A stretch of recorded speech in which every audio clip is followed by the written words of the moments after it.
So the first Diablo 4 expansion, Vessel of Hatred, releasing alongside Season 6, will add a ridiculous amount of new content to the game, a lot of which has already been fully or mostly detailed by the developers. But there's one system coming with the expansion that we've heard a little bit about, but there's still a lot of information that hasn't been detailed on, and I think this system may play a much larger role in the future of endgame content of Diablo 4. And this new content is the Kurast Undercity, which every time the developers have talked about it, they've specifically called it a time attack mode or a time attack dungeon. And they've also been very adamant that this system is going to revolve around choosing your reward, but also choosing your difficulty. So through the system, you'll be able to target different rewards, but that'll increase the difficulty, and you'll want to be balancing those things out to earn what you want to earn. But some of the additional information we've gotten on this system is absolutely ridiculous in terms of what you can actually target. Now, I think a good place to start is a small description we got on this after Gamescom. So discover the underbelly of Kurast Undercity. A plague grows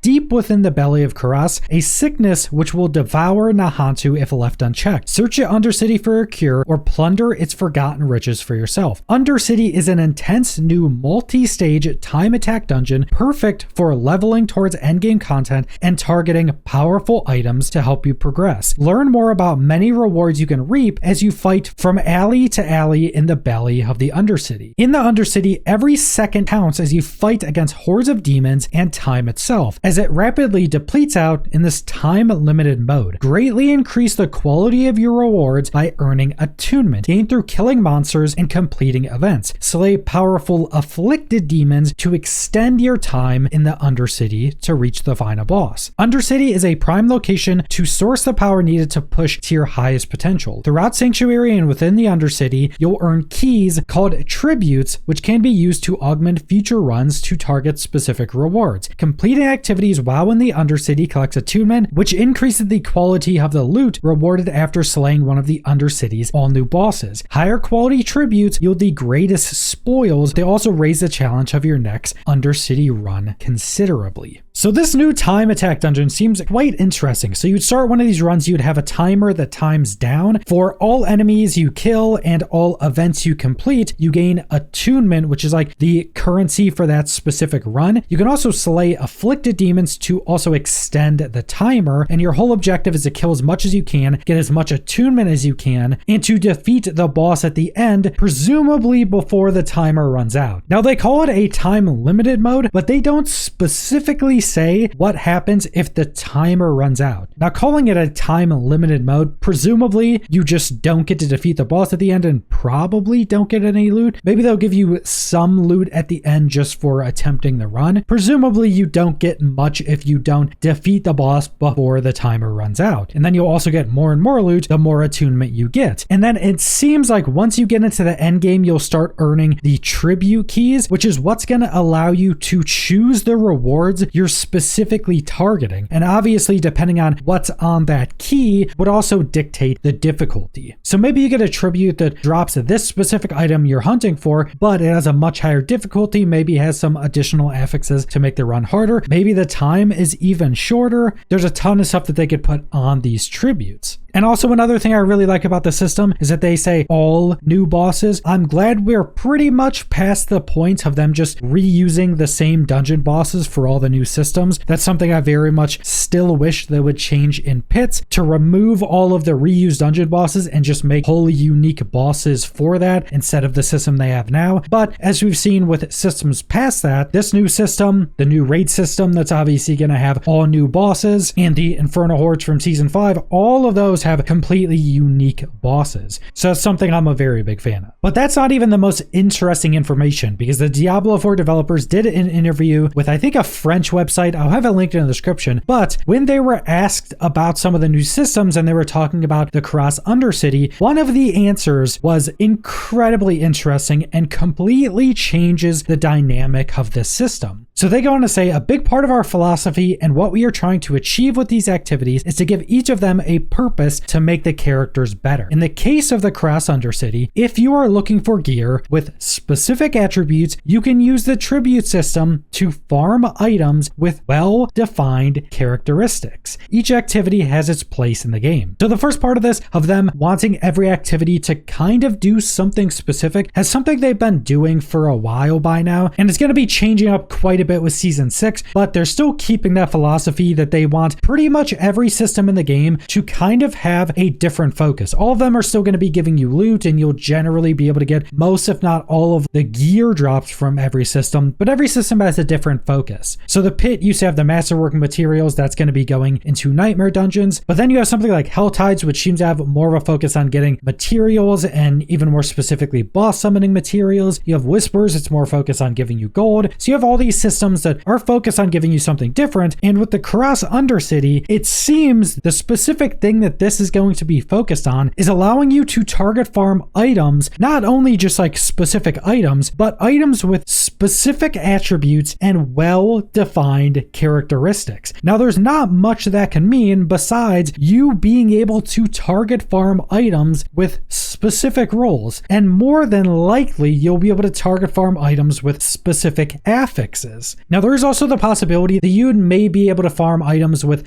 specific implicit roles. So like the base role, like boots, you could get where you dodge and increases your movement speed, or you could get boots with extra dodges on it. So maybe you would be able to target farm like that. But I think much more what this sounds like it's going to be is you can target farm specific roles or specific affixes through the tribute system of Kurast Undercity, which is absolutely crazy. This is something that currently doesn't exist in Diablo 4. In fact, I don't think it's really existed in any Diablo game, but you would basically be able to go get these tributes from probably any content in the game. Sounds like they're going to be somewhat similar to like Nightmare Dungeon sigils, and then on those tributes, they will have different things you're target farming. So maybe you get one that target farms cooldown reduction as an affix on items, and maybe as you get more and more higher tier and more difficult tributes, maybe it allows you to target farm multiple things. So maybe like base tributes, you could target farm one affix on an item. On a higher tier of tributes, maybe you could target farm like 2 affixes on an item. Maybe you could target farm a specific item type, so something like boots, and then those boots maybe have a specific affix role on them. So really what it's sounding like is this is going to be a way to fine tune your gear drops through this system. It sounds like this is going to be ultra focused on being able to fill the gaps of items you're looking for and haven't been able to find. And if this does end up being the case, which it sounds like it is, I very much hope that these tributes have a bunch of different tiers and a bunch of different higher rarity ones we can get that allows us to hyper focus on specific things. Because they could take this to a ridiculous degree. Maybe you could get super high tier tributes that are super rare and you're not going to get many of them. But once you get one of those tributes, it's like